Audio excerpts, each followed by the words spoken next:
કોક તમને ખરાબ કહેશે એવા ડરની સાથે જીવવાનું બંધ કરી દો. અમુક નોર્મ્સ નક્કી કરો કે હું આટલું સહન કરીશ, આટલું હું જતું કરીશ, અને આ મારા સન્માનના મુદ્દાઓ છે ને આટલા નથી. આમાં આપણને કંઈ ફેર જ પડતો નથી. જે દિવસે તમે તમારી જાતમાં એ કોન્ફિડન્સ તમારી આંખમાં સામેવાળો જોઈ જશે ને, પછી એ તમને કહેશે કે તમે દેવી છો. અને બહુ જ સભાનતાપૂર્વક અહીંયા બેઠેલી તમામ સ્ત્રીઓને કહું છું કે સમાજ પાસે દેવી છો એવી અપેક્ષા ન રાખો. તમે એક માણસ છો, મને પૂજાની નહીં, મને ગૌરવની જરૂર છે. મારું ગૌરવ કરો, હું તમારી પડખે છું. મૂળાક્ષરોમાં 52 અક્ષરો છે. કખ ગ તમે આખું બોલતા થાઓ, આખું બોલી જાઓ તો એના કોઈ અર્થો નથી. પુરુષ છે ને આ 52 અક્ષરો છે, અને સ્ત્રી છે કાનો માત્ર છે. બાજુમાં લાગે તો હારાનો અર્થ ફેરવી દે અને અર્થ વધારી દે. આ પૃથ્વી પરનો કાનો માત્ર હું ને તમે છીએ. તમારી જરૂર ભલે ન હોય, તમારું અલગ અસ્તિત્વ ભલે ન હોય, પણ કોઈના જીવનનો અર્થ માટે તો મારી જરૂર પડશે. ક્યાં જાશો? આવો કોન્ફિડન્સ રાખો.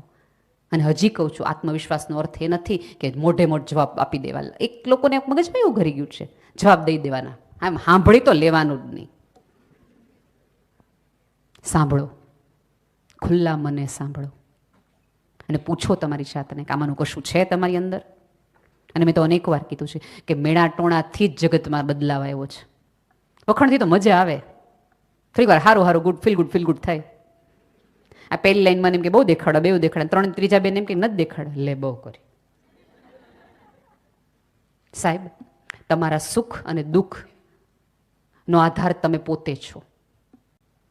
કોઈ વખાણ કરે બહુ સરસ, ન કરે તમારી મરજી. જે દિવસે સમાજને આ ખબર પડી ગઈ ને કે આને બહુ ફેર નથી પડતો, તે દિવસે બહુ જ મજા આવશે તમને જીવવાની. અને હવે તમે લાઈફના એ સ્ટેજ, ઓલમોસ્ટ અહીંયા જે લગભગ સ્ત્રીઓ છે એ 35-40ની ઉપરની સ્ત્રીઓ છે. એટલે એક તમે એવા સમયમાં છો કે જેમાં તમે ઘરમાંથી ફ્રી રહી શકો છો. તમે વિચાર કરો કે એક સ્ત્રીનું આખું મંડળ, આ સરસ મજાનું વિમેન્સ વિંગ છે, એ નક્કી કરે છે કે સુરતની આટલી બહેનોને મારે ભેગી કરવી છે. તમે આટલો મોટો સમૂહ ભેગો કરી શકતા હો, સાથે બેસી શકતા હો, તો તમારી ક્ષમતા તો ઘણી છે જ. સાથે મળો, નક્કી કરો, ફ્રી સમયનો ઉપયોગ કરો. તમારી આજુબાજુની ગરીબ સ્ત્રી છે એને થોડીક સપોર્ટ કરો, બાળકોને ભણાવવા જાઓ, પુસ્તકો ભેગા કરો, વધારાના કપડામાંથી એક વસ્તુ કાઢો, એક બેંક બનાવો, ડ્રીમ બનાવો, એકલા ટ્રીપ પર જાઓ. થોડુંક યાદી તમારી બકેટ લિસ્ટ બનાવો પ્લીઝ. અત્યારે આપણે તમારા ને મારા બધાના સંતાનોને આપણી યારે કંટાળો એટલા માટે આવે છે કે બધાને એવું લાગે છે કે મારી મમ્મી વર્થ નથી, એને જીવતે જ નથી આવડ્યું. પણ એ બાળકને ખબર પડશે કે મારી મમ્મીના પણ પોતાના સ્વપ્નાઓ છે, મારી મમ્મીની પણ પોતાની ઈચ્છાઓ છે, મારી મમ્મીને પણ અહીંયા જવું છે. તો ક્યાંક વાતાવરણ બદલાશે. અને તમારા કહેવાના આધારે તો પુરુષો કેટલા બધા છે કે જે કીધું કરે છે. અને હજી કહું છું, પુરુષોની સામે જોતા જ નહીં. એ ક્યાંય તમને આડા નથી આવતા. તમારામાંના કોઈ પણ તમારા હસબન્ડને એમ કહો કે શનિવારે અમે બધી બહેનોએ નક્કી કર્યું છે કે ઝોપડપટ્ટીના બાળકોને ભણાવવા જવું છે, તમારા કોઈ ભાઈઓ ના નહીં પડે, કદાચ કીટીની ના પડે. પણ એ જ છે સાથે કહું, તમે કીટી કરો છો એટલે કે તમે ગિલ્ટ ફીલ કરવાની જરાય જરૂર નથી. ભેગા થઈને વાતો જ કરો છો, મજા જ કરો છો. મજા કરવાનો તમને પૂરેપૂરો અધિકાર છે. પણ એ ભેગા થઈને તમે એક સ્ત્રીની ગુથલી કરવાના હોય, ગોસિપ કરવાના હોય, તો તમારે કીટીયારે બને વાંધો છે. બાકી સરસ ભેગા થાવ, મજા આવો, કોફી શોપમાં જાઓ, પિઝા ખાઓ, એપ્રિશિએટ કરો. આ જગતમાં છેલ્લે શું રેવોલ્યુશન આવ્યું તો એની વાત કરો. એ 3 શેર બજારની વાત કરતા આપણે ન કઈ નાના રિલાયન્સ કરતા ઓલા લ્યોમાં છે લઈ લેવાનું.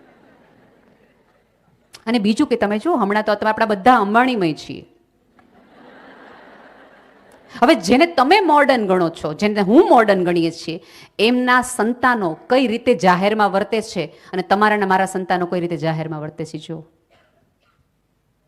એ અનંત અંબાણી સરસ એક મેરની બાઈ 100 રૂપિયાની નોટ આપીને દુખણા લેત ને તો કોઈ આજુબાજુવાળા એમ આવી નથી કે રાધિકા એમના હેર બગડી જશે.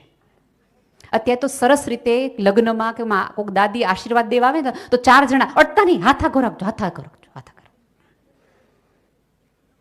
કેટલી સરસ રીતે, વિડીયો ન જોઈતા જ ફરીવાર જોજો, આમ આનંદ થઈ જાય. એવી સરસ રીતે પૂરી રિસ્પેક્ટથી 100 રૂપિયા લે, માથું નમાવે. એનો અર્થ એ છે કે એની એ મોડર્ન મમ્મીએ, અડધું રિલાયન્સ ચલાવતી મમ્મીએ, અડધા વિશ્વને પોતાની આંગળી ઉપર રાખતી મમ્મીએ એના દીકરાને કીધું હોય કે કોક આપણા દુખણા લે તો થોડુંક નમવાનું હોય. અને અત્યારે આપણા કોઈકના બાળકોને કોઈક દુઃખ આ શું કરે છે mummy, what are they are doing? અને પાછું આપણે એમાં એટલા ગર્વથી કહી, એમને બધું ખબર ન હોય ને, કારણ કે હવે કોઈ એવું કરતું નથી. કરી રહ્યા છે ને, એની મમ્મી કરી રહી છે ને. તમે જો એના એકના એક દીકરાના લગ્નમાં એ સ્ત્રી સરસ મજાની વિશ્વંભરી ઉપર કેવી અદ્ભુત આમ અપ્સરા સ્વર્ગ ઉપરથી ઉતરી આવીને નૃત્ય કરતી હોય એવી રૂડી લાગે છે. આપણને વિચારે આવે, કદાચ આપણા દાદા દાદી એમ કે વિશ્વંભરી કરી, નહીં હો, અમારા તો બ્લુ હે પાની પાની કરવાનું છે, અમે નક્કી કર્યું છે. તમે જેને મોડર્ન ગણો છો એ કેવું જીવે છે એ થોડુંક તો જુઓ. મને કપડા સાથે કોઈ દિવસ વિરોધ નથી, પણ એ ઓબામાને મળવા જવાના હોય કે બાઇડનને મળવા જવાના હોય, એ ભારતની કલાવાળી સુંદર મજાની સાડી પહેરીને જ એ સ્ત્રી બાજુમાં ગઈ હોય. એનો દીકરો એની સ્પીચમાં જે બોલે છે ત્યારે આપણને સમજાય કે માતા પિતા તરીકે એણે કેવો ઉછેર કર્યો હશે. એક વખત નીતા અંબાણીએ જે ઇન્ટરવ્યુમાં એવું કીધું હતું કે એક વખત અનંત સ્કૂલેથી પાછો આવતો હતો અને એણે થોડો તુકારાપણાવાળો વ્યવહાર ચોકીદાર સાથે કર્યો અને ઓવરહર્ડ મુકેશભાઈએ સાંભળી લીધું. એણે તરત જ જેમ કીધું, પહેલાં જઈને તું સોરી કહી આવ, પછી ઘરમાં આવતો નહીં. સોરી કે પછી જ ઘરમાં આવવાનું થાય છે. હવે વિશ્વના 11મા નામનું, ત્યારેય કેટલા પૈસાવાળા, અડધું રાજપાટ પોતાના નામે હોય, એ પોતાના દીકરાને એવું શીખવાડતો હોય કે આપણાથી નાના ઉંમરના બાળકોને કે લોકોને કે વ્યક્તિઓને સન્માન આપવું જોઈએ. એવું સન્માન આપતા શીખવી હોય ને તો તમારો દીકરો એની બેસ્ટ સ્પીચમાં એમ કે મારા મમ્મી પપ્પા જેવા મમ્મી પપ્પા વિશ્વમાં કોઈના નથી. અને અત્યારે આપણે ફરિયાદ બધાને મોઢે એવું છે કે અત્યારની આ પેઢીને સન્માન આપતા આવડતું નથી, કારણ કે એણે કોઈ દિવસ સન્માન આપતા આપણને કોઈ પાસે જોયા નથી. એ તમારા ડ્રાઈવરને, કામવાળાને તુકારે કે તોછડાઈથી વર્તન કરે તો સોરી કહેતા શીખવું, તો અહીં સુધી પહોંચાય. બી એ બેસ્ટ વર્ઝન યોર્સ. જેટલો સંઘર્ષ કરશો, જેટલી મથામણ, જેટલી વલોવણ તમે તમારી જાત સાથે કરશો, એટલા બેસ્ટ થઈને તમે બહાર આવશો. અને હું આજે માનું છું કે આ પૃથ્વી પર જે સુંદર છે, જે ટકી ગયેલું છે, જે કાયમી છે, એ સ્ત્રીની હાજરી તકી છે. મેં નિકોને એકવાર એક દાખલો કીધું છે, કઈને વાત પૂરી કરું, કે આખા એ હોલની અંદર પુરુષો બેઠા હોય ને, મારે કહેવાની જરૂર નથી કેમ બેઠા હોય, એની હું વાત કરતા હોય, એમાંય તે બે કે એક નાની એવી દીકરી આવે ને તો આગળ બેઠેલા બધા ભાઈઓ સીધા થઈ જશે, બટન બંધ કરી લેશે, અને ગમે એવી અભદ્ર ભાષામાં વાત કરતા હશે તો એક પુરુષ બોલશે કે દીકરી આવે, શાંતિ રાખ. એનો અર્થ એ છે કે આ જગતની કુરૂપતા ઘટાડવા માટે પણ સ્ત્રીના અસ્તિત્વની જરૂર પડશે. કેમિકલ બદલાવી નાખે આખા હોલનું એક સ્ત્રી. તમે 100 પુરુષથી લશ્કર બનાવી શકો, પણ એ લશ્કરની અંદર એક સ્ત્રી આવે ને તેને તમારે બીજા દિવસથી ટેન્ટ નહીં, તંબુ નહીં, ઘર કહેવું પડે. કારણ કે એ સરસ બધું ગોઠવણ કરવા માંડે, વ્યવસ્થિત કરવા માંડે. સભ્યતાએ જો ત્યારે તમારી ઉપર આટલો મોટો આધાર મૂક્યો હોય તો તમે તમારો આધાર બનો, એવી દિલથી મારી પ્રાર્થના છે. અને એક જ ફરીવાર કહું છું, બી તમે બેસ્ટ તમારું ઘરણું છે, એ સ્માઇલ છે, એને કે દિવાળી એનો મૂકી આવો, એને ગીરવે મૂકીને આ જગતનું કશું ન લ્યો. તમારી નિર્દોષતા, તમારી નિખાલસતા, તમારી કોમળતા, તમારી સાહજિકતા, એ તો તમારી પોતાની એસેટ છે. જમા કરાવવાની છે ને તે દિવસે ઉપરવાળાને કહેશું કે આટલું ક્યાં કોઈ આગળ હતું જેટલું મારી આગળ છે. અને જો એ તમે ટકાવી રાખી શક્યા તો તમારા જેટલું સુંદર આ પૃથ્વી પર કોઈ નથી. તમારા દેખાવના આધારે નહીં, તમારા વ્યવહારના આધારે. હજી છે એવું?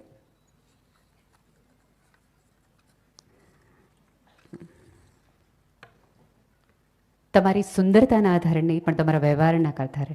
આમાં એવું છે કે ક્યારેક કોઈ વ્યક્તિનો જીવનનો ખરાબ ફેસ હોય, અમુક તકલીફો, સમય એવો આવી જાય, દુઃખના દિવસો આવે અને જાય, એ ભૂલાય જાય, પણ એ દિવસો દરમિયાન થયેલો વ્યવહાર છે ને એ કાયમી રહે, એ આજીવન યાદ રહે. અને આપણી બધાની તકલીફ એ છે, ખરાબ આપણને તરત યાદ રહે, સારું બહુ યાદ ન રહે. હું તમને 100 વાર મદદ કરું, તમને નેહલબેનમાં સારા છે એવું કહેવાનું ન મન થાય.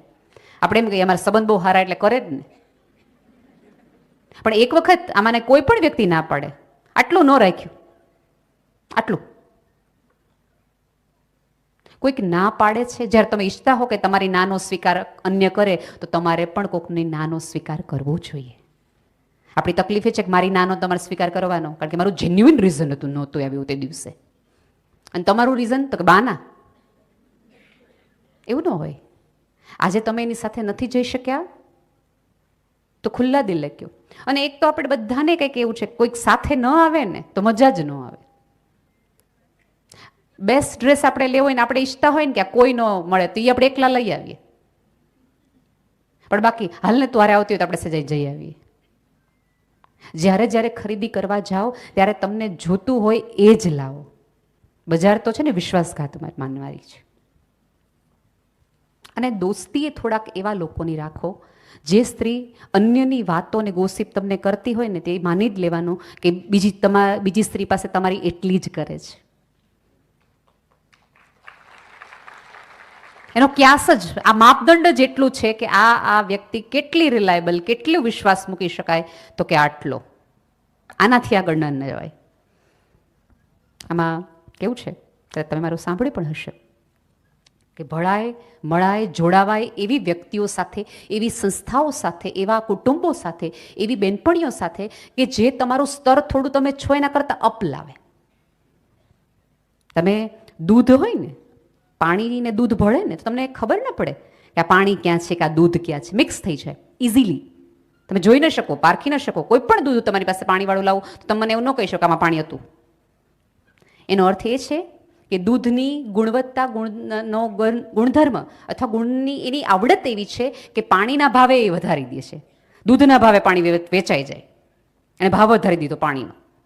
પણ એનું એ પાણી છાશ આરે ભળે તો દેખી તો એવું લાગે કે ભળી ગયું, કાંઈ વાંધો ન થાય. મને એને મારી બેનપણી કરી જ લીધી, એકદમ મારી અંગત બેસ્ટ ફ્રેન્ડ. 10 મિનિટની અંદર આશ થઈ જાય અને ગટરમાં જ જાય. ભળાય એની સાથે કે જે તમારા ભાવ વધારે, તમને ગટરમાં લઈ જાય ત્યાં નહીં. ભાઈબંધી એવી વ્યક્તિની કરો કે તમારા ભાવ અને તમારું મૂલ્ય બંને વધારે. એવી સંસ્થાઓ સાથે જોડાઓ. આ આખી સંસ્થાનો ઉપક્રમ શું છે, એમનો આશય શું છે? નો બીજી કોઈ પણ સંસ્થા ઊભી કરી શક્યા હોત. એણે તમારા મનના મૂંઝારા માટેની સંસ્થા ઊભી કરી, તમને સપોર્ટ આપવા માટે.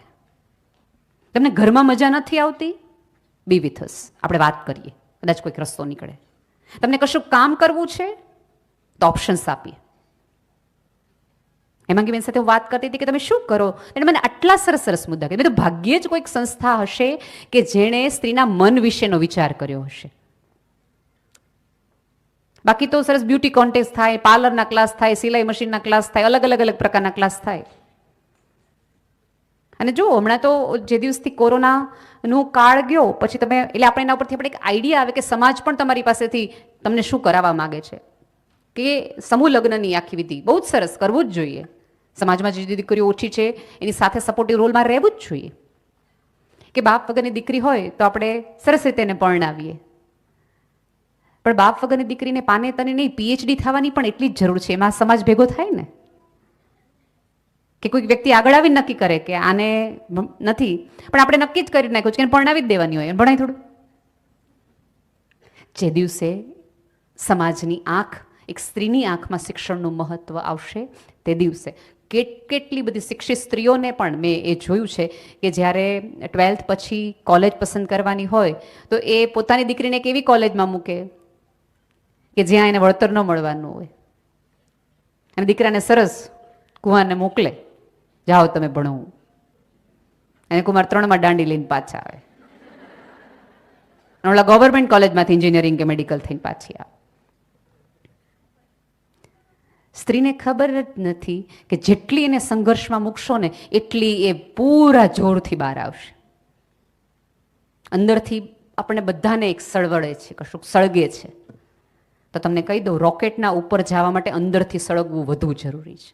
જેટલા તમે સળગો છો અંદરથી, એનો અર્થ એ છે કે તમારી અંદર એટલી ક્ષમતા છે, એટલી ઓલી છે કે આકાશ તો ના પાડલે તો તમે ફાડી જ શકો.